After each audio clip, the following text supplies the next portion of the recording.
भारत में एक one nation one penal code लागू करना पड़ेगा। भारत में हमने क्या किया, करप्शन और क्राइम के लिए कानूनों का मकड़जाल बना रखा है। जैसे आप लोग डायरी यूज करते हैं, अगर आपकी जनवरी की एक डायरी हो, फरवरी की एक डायरी हो, मार्च की एक डायरी हो, अप्रैल की एक डायरी हो, मई की एक डायरी हो, साल की 12 डायरी हो, उसको मैनेज करना, मेंटेन करना आसान है या 12 महीने की एक डायरी है उसको आसान है? जोर से बोलिए जरा, अगर एक डायरी आसान है।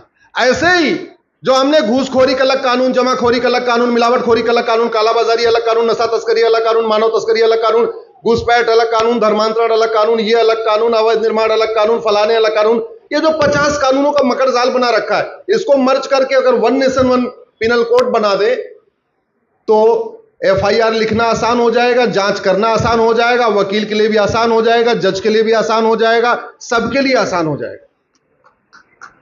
भारत में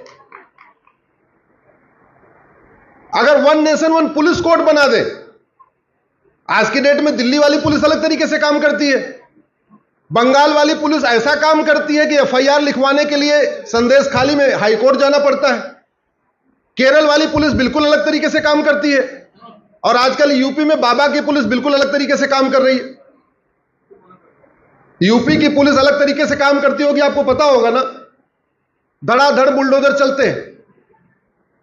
बंगाल में बुलडोजर क्यों नहीं चलते, केरल में बुलडोजर क्यों नहीं चलते, बाकी जगह क्यों नहीं चलते? क्यों? क्योंकि पुलिस हमारे स्टेट सब्जेक्ट बना हुआ है। तो one nation one police code लागू करने के लिए संविधान का शेड्यूल 7 बदलना पड़ेगा।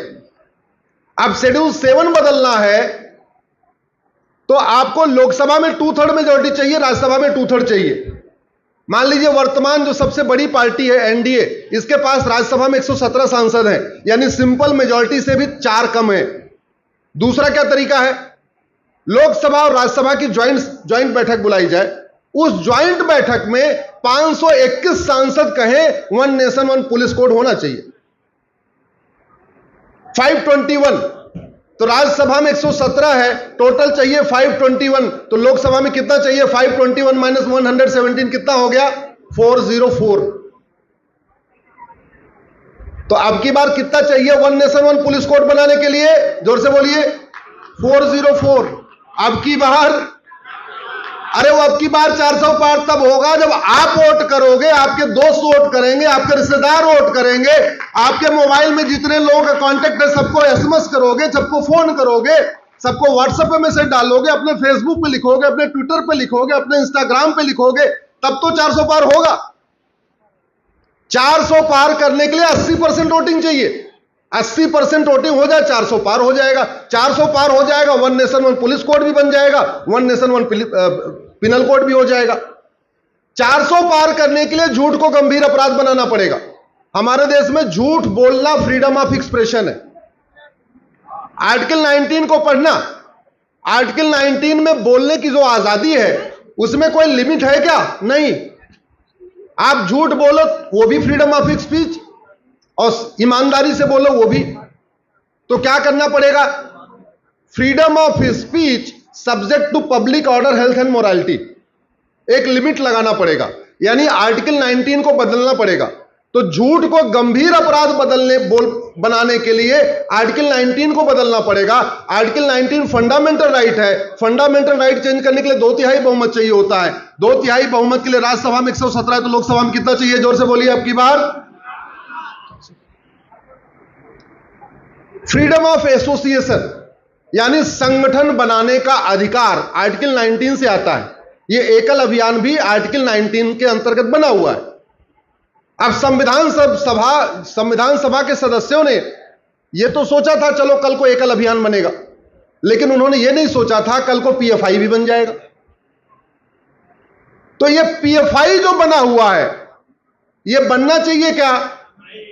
एकल अभियान होना चाहिए, लेकिन पीएफआई बनना चाहिए क्या? नहीं। तो आर्टिकल 19 में बदलना, लिखना पड़ेगा freedom of association subject to public order, health and morality. तब जाके आप पीएफआई पे कंप्लीट बैन कर पाएंगे। अभी पीएफआई पे 5-5 साल का बैन लगता है। क्यों? क्योंकि संविधान का आर्टिकल 19 उसको अधिकार दे रहा है।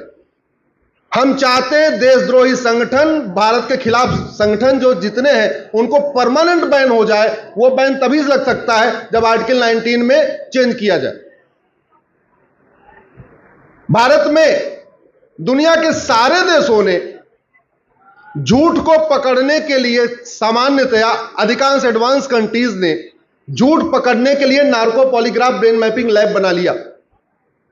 हमने भी एआई पे काम शुरू कर दिया।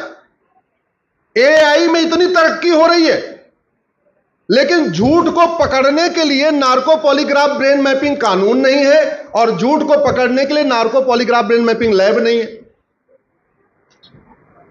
अगर हम चाहते हैं कि झूठ बोलना गंभीर अपराध हो, आर्टिकल 19 बदलना पड़ेगा और झूठ पकड़ने के लिए नार्को पॉलीग्राफ ब्रेन मैपिंग कानून बने और हर जिले में एक लैब बने, आर्टिकल 20 बदलना पड़ेगा। अब आर्टिकल 20 बदलना पड़ेगा, 20 फंडामेंटल राइट है, इसलिए अब की बार भारत में जस्टिस फंडामेंटल राइट है, लेकिन जस्टिस विद इन आवर, की जस्टिस विद इन डे, की जस्टिस विद इन मंथ, कि जस्टिस विद इन वीक या जस्टिस विद इन डिकेड कहीं लिखा नहीं है। तो संविधान में एक आर्टिकल ऐड करना पड़ेगा, citizen have right to justice within year. अब इतना लिखने के पहले, जैसे आर्टिकल 21 था राइट टू लाइफ लिबर्टी, शिक्षा का अधिकार आया तो आर्टिकल 21A हो गया, उसी में जस्टिस का अधिकार, justice within year, article 21B करना पड़ेगा, 21B जोड़ना पड़ेगा। अब 21B जोड़ने के लिए फंडामेंटल राइट को बदला जाएगा, इसलिए अब की बार क्या करना पड़ेगा,